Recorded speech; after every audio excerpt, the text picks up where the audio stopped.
In 2018, a 15-year-old boy witnessed his father go into cardiac arrest. He immediately called the emergency services and started cardio-pulmonary resuscitation. 3 minutes later, a police team arrived with a defibrillator. They successfully resuscitated the man. Coincidentally, 2 weeks earlier, this boy had received a basic life support course from his physical education teacher. That same year, his teacher was trained and his school received 5 manikins.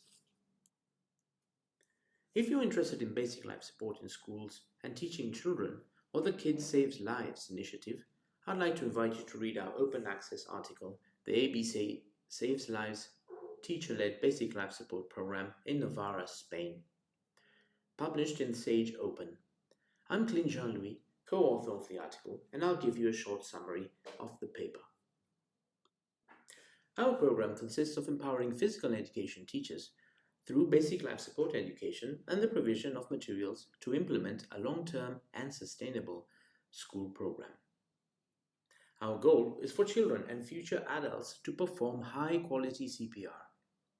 Close interaction between instructors and teachers in small group sessions helped empower them as first responders and then as BLS trainers. First part of the program consisted of making physical education teachers competent and confident first responders. After that, we discussed didactics and delivery of basic life support to the school community.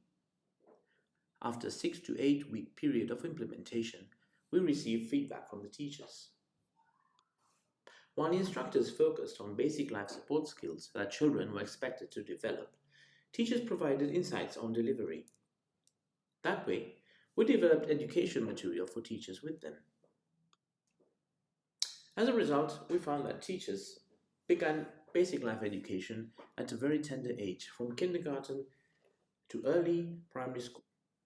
During primary school, they progressively learn new skills and practice them. In secondary school, students could gain confidence in basic life support skills through practice and by participating in community-based programs to extend this knowledge beyond the classroom. In 2014, basic life support education was made mandatory in years 5 and 6 in primary school and in year 2 and 4 in secondary school.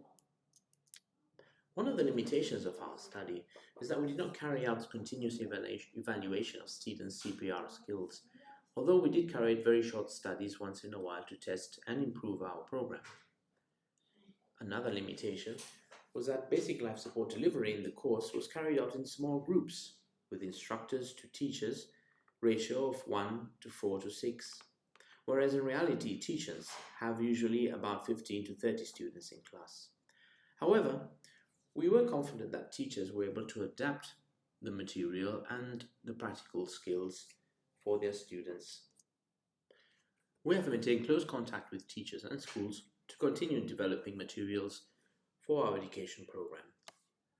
For all of you involved in basic life support education in schools, we would be glad to hear and learn from you and share our experiences to improve bystander CPR rates and survival after cardiac arrest.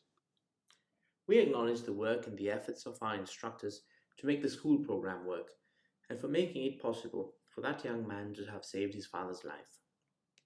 The ABC Saves Lives is a not-for-profit organization dedicated to extending basic life support education in the community to improve survival after cardiac arrest.